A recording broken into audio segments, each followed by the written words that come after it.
কিবলা, আমাদের কাবা আমাদের কিবলা। আল কাবাতু কিবলাতুল মুসলিমিন, কাবা হচ্ছে মুসলমানদের কিবলা। এই কিবলাকে সম্মান করা আমাদের জন্য ফরজ। ঠিক কিনা বলেন? সম্মান করা কি ফরজ? কিবলাকে অসম্মান করার কোনো সুযোগ নেই।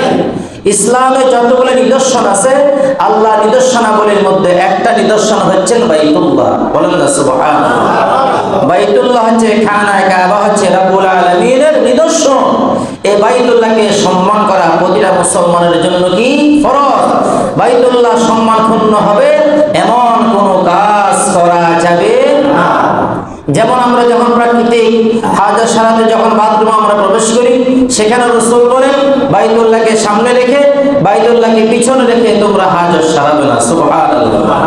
সহিহ বুখারী মুসলিমের হাদিস, হাদিসের রাবী হযরতে আবু আইয়ুব আনসারী রাদিয়াল্লাহু তাআলা। عن أبي أيوب الأنصاري رضي الله تعالى عنه قال قال رسول الله صلى الله عليه وسلم إذا آتيتم الغائط فلا تستقبلوا القبلة ولا تستدبروها। সুবহানাল্লাহ।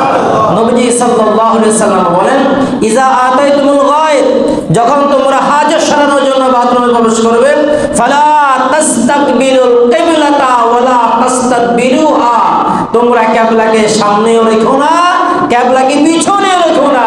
কিবলাকে সামনে পিছনে রেখে হাজত সারানো শরীয়তে জায়েজ নাই। জোরে বলেন না সুবহানাল্লাহ।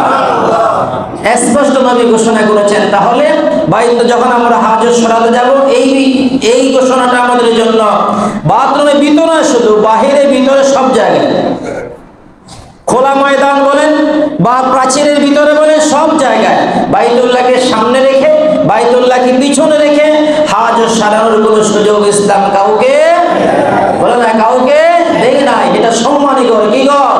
সম্মানী ঘর। শুধু এটা না, আপনি পান খাচ্ছেন, পানে ফিকটি ফেলা, সেটাও কিবলামুখী করা এটা শরীয়তে নিষেধ। সুবহানাল্লাহ বলেন। সর্বোচ্চ সম্মান দিতে হবে বাইতুল্লাহ শরীফকে। আল্লাহ আমাদেরকে দেওয়ার তৌফিক দান করুন। সে বাইতুল্লাহর উপরে আমার প্রিয় রাসূল বলেন, দৈনিক 120টা রহমত নাযিল হয়। কয়টা? কয়টা?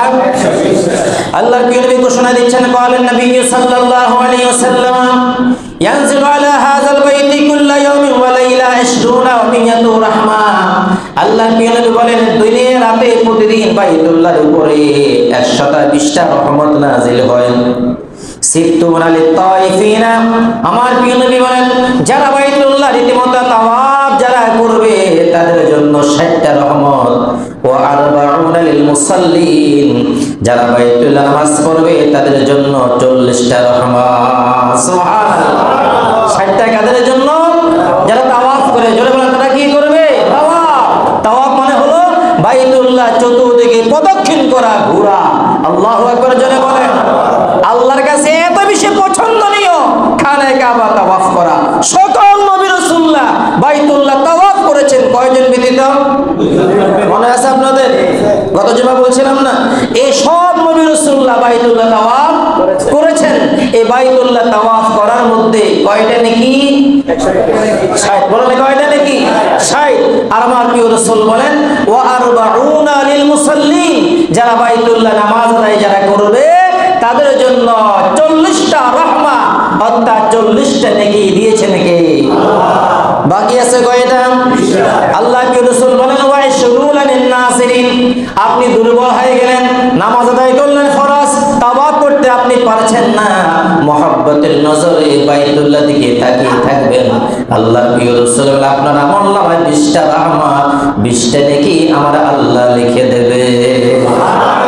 আল্লাহু আকবার। শুধু তাকাই থাকলে কয় নেকি?